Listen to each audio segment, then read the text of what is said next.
Hello, this is Lady Boulay, and welcome back to Black American Lineage. Thank you for supporting the channel.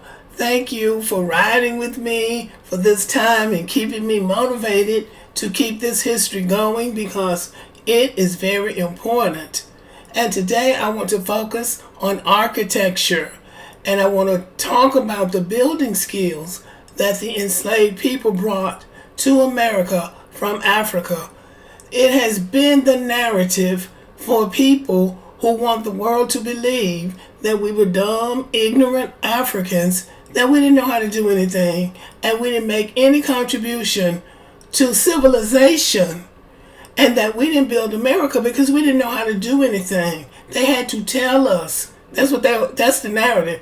They had to tell us. They had to show us how to do everything. And you know what my motto is? You can't lead where you don't go, and you can't teach what you don't know. So I want to show some examples of the architecture that they brought from Africa. These are structures that were built in Africa before Europeans got there. So if you weren't there, you couldn't have showed them how to do it in Africa. And if they could build in Africa, they could build in America. Now, let us keep in mind that when these enslaving white people went to Africa, they went to the parts of Africa where the people specialized in whatever they needed. If they needed builders, they went to the area where they specialized in building. If they needed people who specialized in agriculture, they went to the area where the people specialized in agriculture. If they needed somebody to be a blacksmith or a silversmith or anything to do with that kind of handiwork, they went into the area of Africa where those people specialized in that particular skill.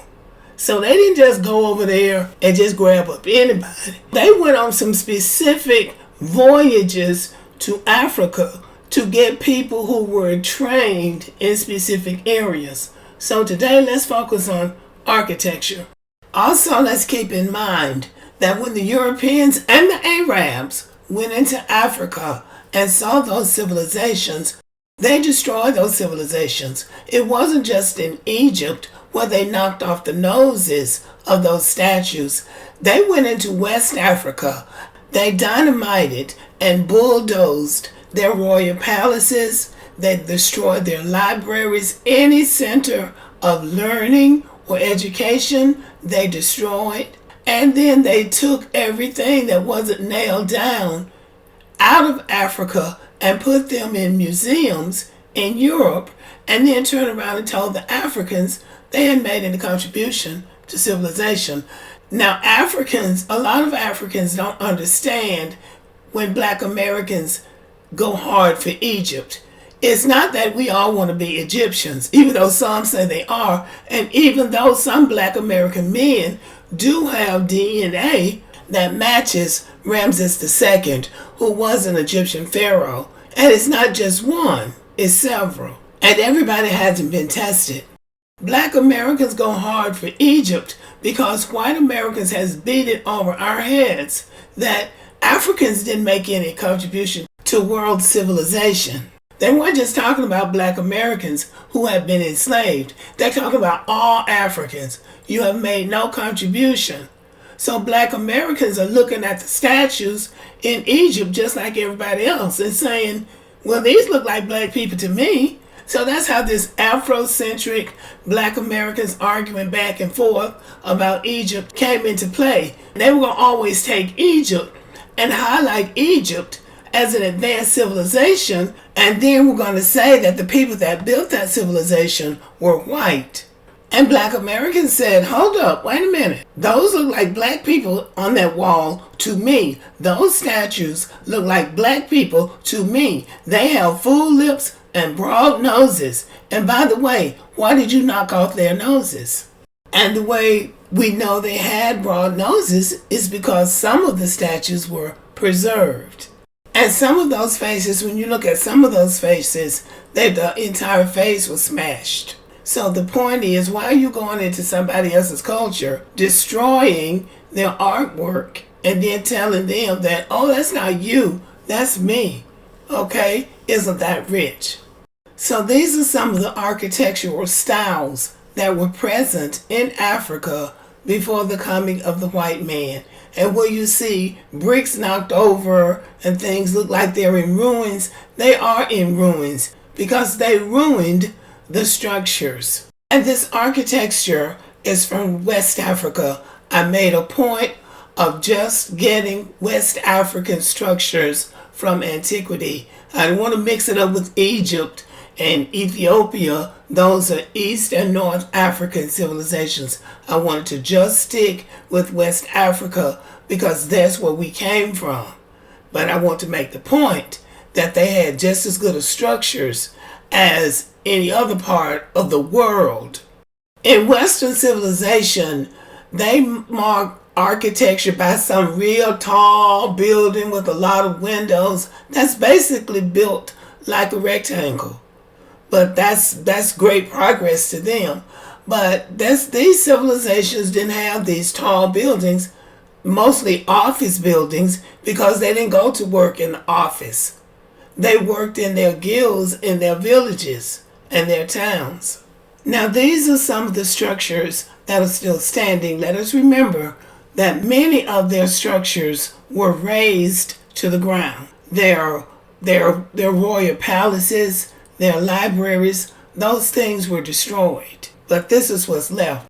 My point is to show that Africans knew how to build before they came to the United States. They did not need any white people to teach them how to build. I was fascinated looking at all of this ancient architecture. Some of them had whole villages and communities of unique designs and patterns and colors. So it was very interesting. I got caught up in it, just in the sheer volume of the architecture that's out there that we never saw growing up.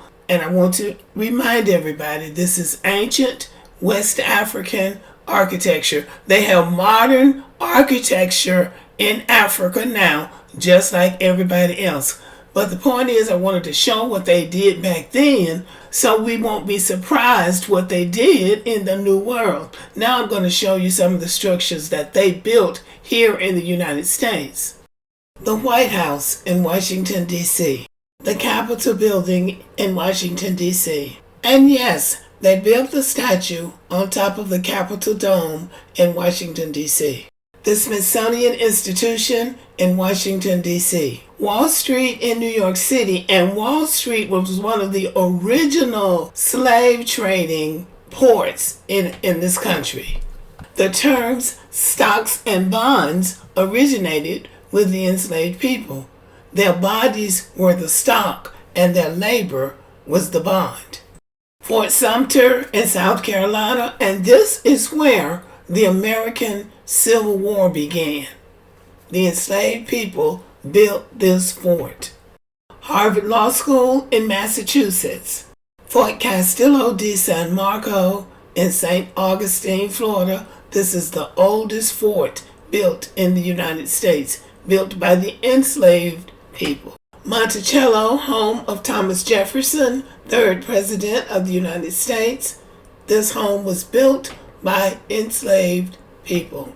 So I'm going to end by doing some type of architectural analysis of the enslaved people's work in Africa and in the United States. See if you see any similarities.